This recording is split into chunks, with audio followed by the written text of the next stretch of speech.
Lucky bank के अंदर दाखिल तो हो गया था, लेकिन जब मैनेजर ने उससे पैसे निकालने के लिए कार्ड मांगा तो उसके पास कार्ड नहीं था। उसकी फटेहाल हालत देखकर पहले ही मैनेजर को गुस्सा आ रहा था और उसमें लकी ने ये डिमांड रख दी थी कि वो फिंगरप्रिंट से पैसे निकलवाना चाहता था। लेकिन पानी तब सर के ऊपर से निकल गया जब उंगली मैच नहीं हुई। मैनेजर ने फोन निकाला और पुलिस को फोन लगाने लगा। अरे अरे ये क्या कर रहे हो? देखिए सर, मेरी बात सुनिए, मैं कोई क्रिमिनल नहीं हूं। हो सकता है मैंने गलत उंगली लगा दी हो, बस आप मेरे को एक लास्ट बार फिंगरप्रिंट लगाने दो प्लीज। लकी ने उसके सामने हाथ जोड़ते हुए कहा, देख, ये उंगली भी अगर नहीं लगी ना तो फिर ये मत कहना कि मैं अगली उंगली भी ट्राई करके देखता हूँ। बार बार ऐसा नहीं चलने वाला है। अगर ये वाली काम नहीं की तो मैं सीधा पुलिस को फोन करने वाला हूँ अभी। मैनेजर ने लकी को धमकाते हुए कहा। उसने अपने एक हाथ में मशीन और दूसरे हाथ में मोबाइल फोन पकड़ा हुआ था। उसने अपने स्क्रीन पर पुलिस का नंबर खोल रखा था और उसका अंगूठा हरे बटन पर ही टिका हुआ था। इधर लकी ने अपने सीधे हाथ की उंगली को अपने पैंट से साफ किया और भगवान का नाम लेकर उसे उस मशीन पर लगा दिया। जैसे ही उसकी उंगली उस मशीन पर पड़ी, अब की बार फिर मशीन से एक आवाज आई और वो चमक कर हरी हो उठी। तभी मैनेजर के मोबाइल पर एक मैसेज आया। मैनेजर ने उस मैसेज को पढ़ना शुरू किया। Verification successful. खाता 1, नाम लक्ष्मण लाल अग्रवाल, खाता नंबर 01104। जैसे ही मैनेजर ने इस मैसेज को देखा, उसकी आंखें फटी की फटी रह गई थी। उस मशीन पर चमकती लाइट को देखते हुए लकी की आंखें भी चमक आई थी। लकी उस हरी बत्ती को देखते ही झूम उठा था और फिर उसने मैनेजर को घूर कर देखा। उसके दिमाग में वो सारी बातें चल रही थी जो मैनेजर उसे अभी थोड़ी देर पहले सुना रहा था। इधर मैनेजर ने उसके आगे हाथ जोड़े और खिसिया कर हंसते हुए कहा, लक्ष्मण सर, प्लीज मुझे माफ कर देना सर।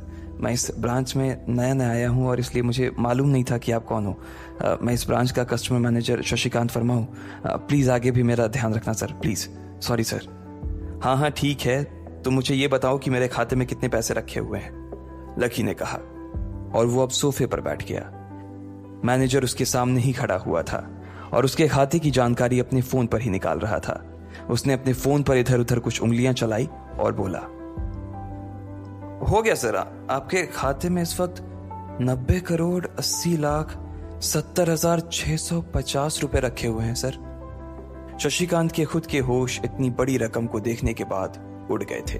उसे विश्वास नहीं हो रहा था कि इस आदमी के खाते में इतना पैसा भी हो सकता था। लकी की शक्ल देखकर तो यही लग रहा था कि उसकी उम्र 20 से 22 साल से ज्यादा नहीं थी।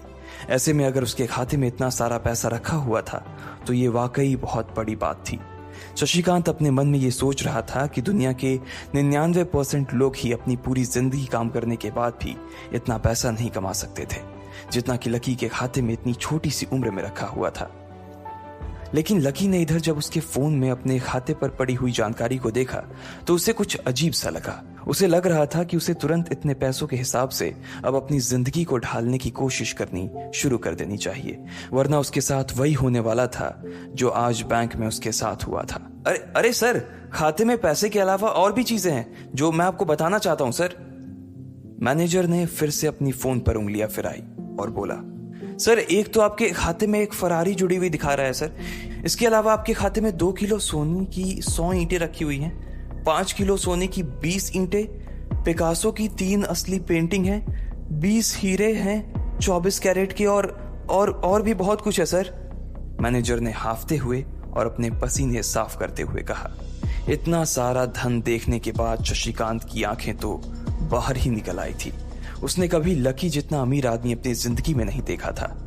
जितना पैसा और सोना और जायदाद उसके पास था, उसका 10% भी इस ब्रांच में किसी और के पास नहीं था। ठीक है, चलो मुझे एक कार्ड दे दो तुम। लकी ने अपने दोनों हाथों को अपने सिर के पीछे रखते हुए कहा। जी सर, मैं अभी आपके लिए एक नया कार्ड बनवा देता हूं सर। मुझे बस 10 मिनट दीजिए सर, बस 10 मिनट। शशिकांत ने कहा और फिर लकी के सामने ही निकल गया। जितनी देर में लकी ने अपने फोन पर फिर से उस मैसेज को खोलकर देखा, उतनी ही देर में मैनेजर उसके लिए एक चमकता हुआ सुप्रीम कार्ड लेकर उसके सामने आ गया था। लेकिन उस कार्ड को देखने के बाद ना जाने क्यों मैनेजर को ऐसा लग रहा था कि यह कार्ड लकी की संपत्ति के आगे कुछ भी नहीं था। फिर भी मैनेजर इसमें कुछ नहीं कर सकता था, क्योंकि वो जानता था कि उसके पास इस ब्रांच में इससे बड़ा और कोई कार्ड नहीं था।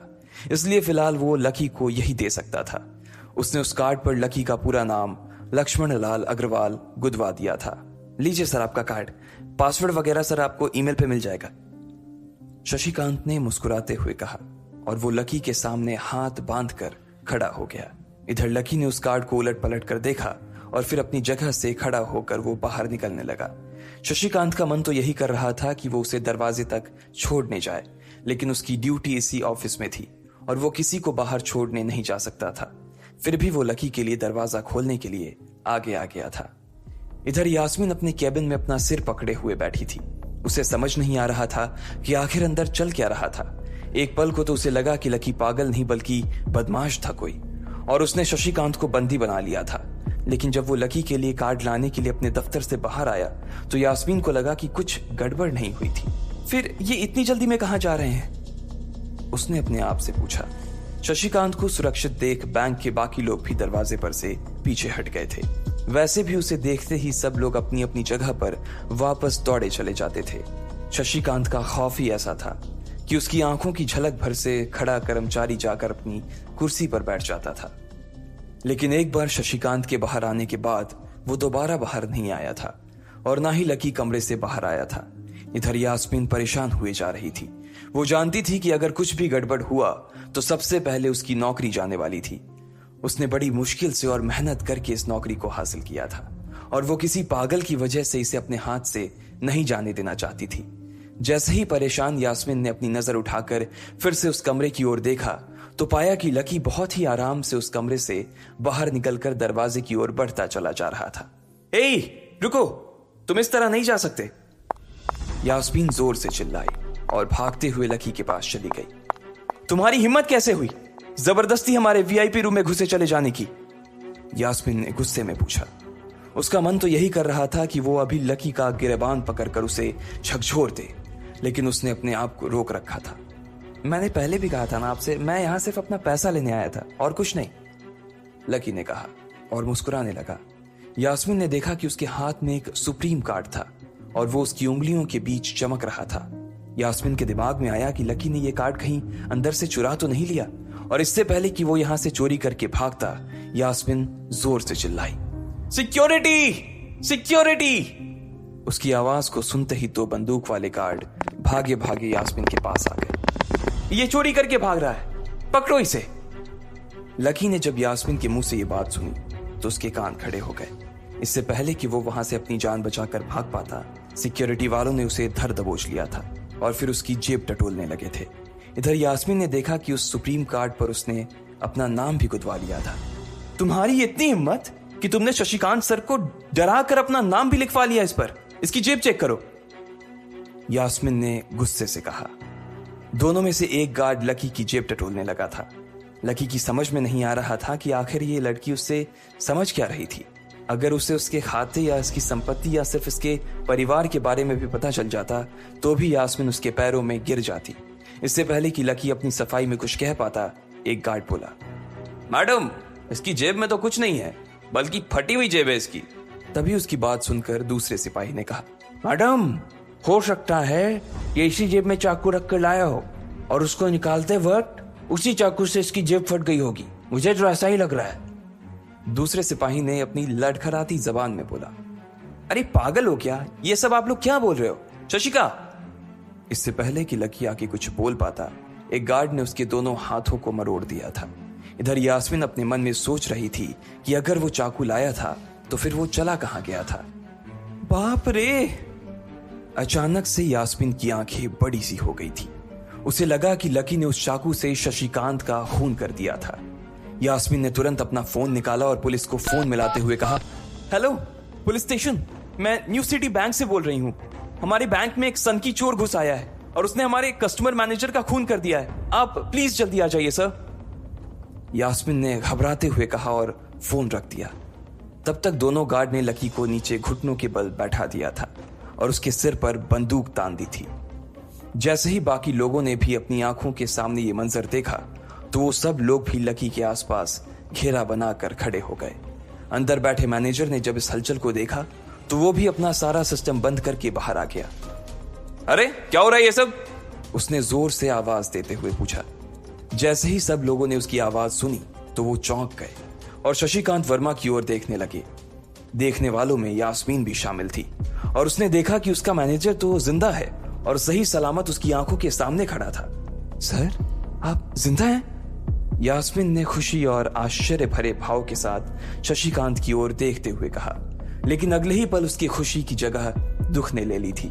उसे एहसास हो रहा था कि आखिर उसने कितनी बड़ी गलती कर दी थी।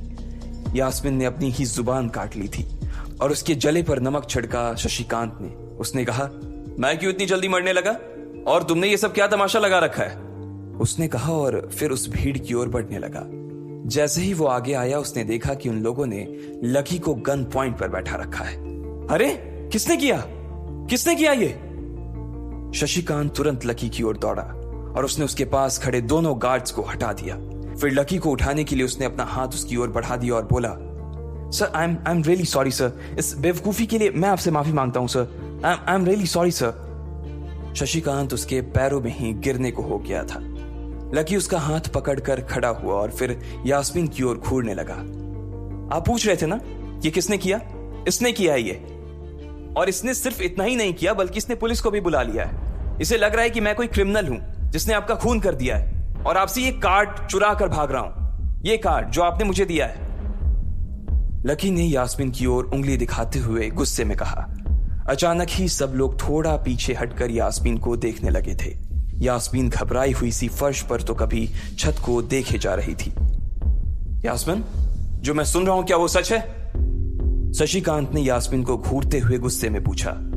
उसकी आंखों में छुपे गुस्से को यास्मीन बर्दाश्त नहीं कर पा रही थी, इसलिए उसकी ना तो लकी से और ना ही शशिकांत से नजर मिलाने की हिम्मत हो रही थी। फिर भी वो जानती थी कि उसका चुप रहना इस वक्त उसके लिए बहुत खतरनाक हो सकता था, इसलिए उसने कहा, सर ये सब मेरी गलती है सर, ये मेरी बहुत बड़ी मिसअंडरस्टैंडिंग है सर। मुझे लगा कि ये जबरदस्ती अंदर घुस आया है और इसने आपके ऊपर हमला करके आपसे जबरदस्ती ये कार्ड बनवा लिया है और फिर आपको मार दिया है सर। यास्मीन ने घबराते हुए कहा। उसकी डरी सहमी सी आंखों में अब आंसू ही आ गए थे। मैनेजर ने जब उसकी ये बात सुनी तो उसने अपना सिर पकड़ लिया। यास्मीन जैसी समझदार लड़की इतनी बड़ी भूल कैसे कर सकती थी? उसने लकी को पहचाना ही नहीं था। खैर, मैनेजर को लगा कि इसमें उसकी कोई गलती नहीं थी।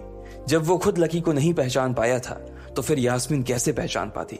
इसलिए उसने सोचा कि सबके सामने उसे कुछ कहने से अच्छा था कि वो यास्मीन को एक कोने में ले जाकर लकी की सच्चाई बताए। शशिकांत ने उसका हाथ पकड़ा और उसे खींचकर अपने साथ खंबे के पास ले गया और बोला, तुम्हें मालूम है ये कौन है? अरे ये लक्ष्मण अग्रवाल है, लक्ष्मण अग्रवाल खानदान का वारिस। तुम्हें पता है ना कि अग्रवाल खानदान का खाता हमारे बैंक की जितनी भी शाखाएं हैं उसमें सबसे बड़ा खाता है। यास्मीन ने जैसे ही ये नाम सुना उसके पैरों के नीचे से जमीन खिसक गई थी। वो जानती थी कि अगर न्यू सिटी बैंक इतनी ऊंचाइयों पर पहुंचा था तो उसके पीछे अग्रवाल खानदान का सबसे बड़ा हाथ था। इस बात का जिक्र उससे तब भी किया गया था जब उसने नौकरी ज्वाइन की थी। तुम्हें पता है इस लड़के के नाम पे कितनी प्रॉपर्टी है? ये अपने दम पर ना इस पूरे एरिया को खरीद सकता है, शशिकांत ने यास्मीन से कहा। यास्मीन जैसे जैसे लकी को देखी जा रही थी वो बड़ी बड़ी आंखों से उसे घूरे जा रही थी। लकी कभी उन दोनों को देख रहा था तो कभी अपने आसपास खड़े लोगों को देख रहा था। अब सबसे पहले तो पुलिस को फोन करो और उनसे कहो कि हमसे गलती हो गई थी, और उसके बाद जाकर तुम उनसे भी माफी मांगो, और अगर उन्होंने तुम्हें माफ कर दिया तो तुम्हारी किस्मत, वरना समझ लेना कि तुम्हारी नौकरी चली गई, शशिकांत ने कहा और दौड़कर लकी के पास जाकर खड़ा हो गया। इधर यास्मीन अभी भी वहीं पर खड़ी थी। अभी अभी जो शशिकांत उसे बता कर गया था वो यास्मीन पचा नहीं पा रही थी। उसे लग रहा था कि इसमें उसकी कोई गलती नहीं थी, लेकिन कोई उसकी सुनने वाला नहीं था। बैंक उस छोटी सी मैनेजर के चक्कर में अपने सबसे बड़े कस्टमर को छोड़ने वाला तो नहीं था। अब मेरे पास और कोई रास्ता नहीं बचा है, यास्मीन ने निराश होते हुए अपने आप से कहा, और फिर अपनी जेब से फोन निकालकर पुलिस थाने में फोन लगाया। जैसे ही यास्मीन ने पुलिस वालों से ये कहा कि उससे गलती हो गई और जिसे वो बदमाश समझ रही थी असल में वो बदमाश नहीं बल्कि शहर के सबसे बड़े रईस का बेटा था, तो उधर से आवाज आई, मैडम सॉरी, लेकिन अब तो गाड़ी निकल गई है, वहां पहुंचती होगी। अब आपको जो भी कहना है इंस्पेक्टर साहब से कह देना। और उस पुलिस वाले ने फोन काट दिया। मर गए, यास्मीन ने अपने आप से निराश होते हुए कहा। उसके हाथ थर थर कांप रहे थे। उसे समझ नहीं आ रहा था कि अब वो क्या करे। अब उसके पास लकी से माफी मांगने के अलावा और कोई चारा नहीं बचा था। लेकिन अगर लकी सर ने मुझे माफ नहीं किया और उल्टा मेरे ऊपर डिफेमेशन का चार्ज लगा दिया तो, यास्मीन ने अपने आप से कहा, और वो अब और